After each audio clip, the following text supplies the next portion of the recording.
Hola, mi nombre es Marla Yanel Tapia Muñoz y soy estudiante de la carrera de Ingeniería Electrónica en Telecomunicaciones en la Universidad de Montemorelos. Estoy cursando el segundo semestre. Y bueno, el día de hoy vamos a hablar un poquito acerca de las fallas del diodo Zener. En un video anterior había explicado un poco acerca del diodo Zener y de su funcionamiento y de las características del diodo Zener. Esta vez vamos a ver parte de sus fallas y bueno, vamos a hacerlo con una práctica que nos demuestra más o menos cómo podemos calcular o ver detectar algunas fallas que el diodo pueda tener. Para esta práctica vamos a necesitar los siguientes materiales, que sería una fuente de voltaje con la que podamos de alguna manera variar pues, el voltaje. Algunos le llaman fuente interactiva o otros le llaman regulada o variable. También necesitaremos un multímetro digital, resistores, dos semiconductores. En este caso va a ser un diodo de silicio y un diodo Zener. Muy importante porque pues estamos viendo las fallas del diodo Zener. Y pues esto creo que van a ser los materiales estos van a ser los materiales que vamos a utilizar en esta práctica. El día de hoy comenzaremos con este circuito. ¿Por qué? Pues pasa lo siguiente. Nosotros podemos observar los componentes que habíamos mencionado en los materiales registrados en este circuito. Y bueno, pasa lo siguiente. Si nosotros en el circuito tenemos de repente alguna falla y no sabemos cómo detectarla, podemos hacer esto. Y es situar como 3 puntos estratégicamente, o pueden ser más, después de cada componente, antes también, para que nosotros podamos observar el voltaje que va atravesando por cada uno de ellos o la corriente también. En este caso tenemos 3 puntos, el punto A, el punto B y el punto C. Como podemos observar, entre cada uno de estos puntos existe cierta diferencia de voltaje. Y bueno, esto nos sirve de alguna manera porque una vez que tenemos nuestros puntos, comenzamos preferentemente a avanzar del voltaje de salida al voltaje de entrada. Y vamos observando cómo es que varía el voltaje. Por ejemplo, de nuestro voltaje, de nuestro punto C a nuestro punto B, existe una gran diferencia de voltaje, vaya. De nuestro voltaje del punto B al voltaje del punto A, sí existe alguna diferencia, pero es mínima a comparación del punto B al punto C. Entonces sabemos que pues lo que pasó ahí es que la resistencia tuvo algo que ver.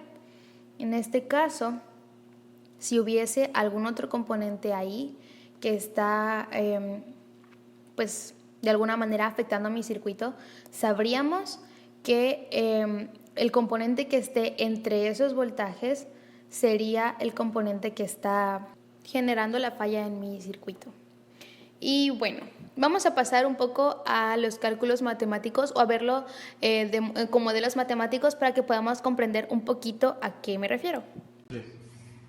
Bueno, para que podamos entender un poco mejor de lo que estoy hablando, decidí hacerlo con ecuaciones o representándolo con modelos matemáticos. Y bueno, para esto necesitaré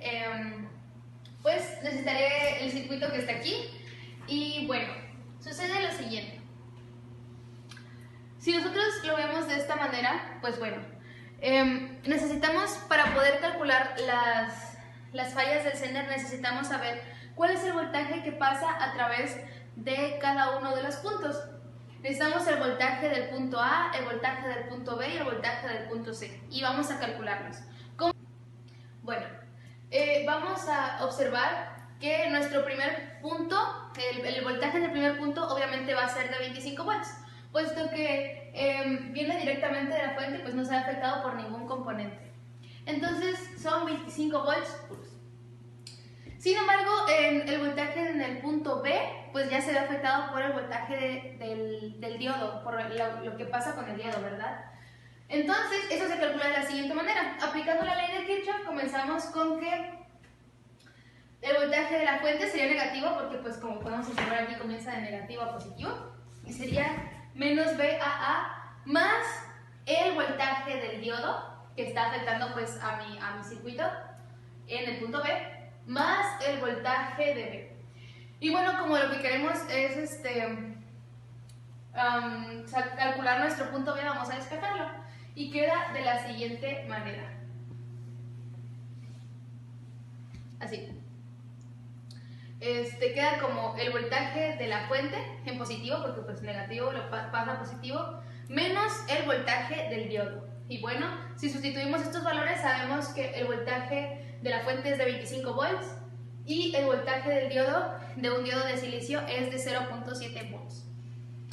Bueno, si nosotros hacemos esta resta, podemos obtener que el voltaje en nuestro punto B es de 24.3 volts. Ahora, si nosotros queremos saber cuál es el voltaje en nuestro punto C, que el voltaje del punto C va a ser igual al voltaje de mi diodo Zener.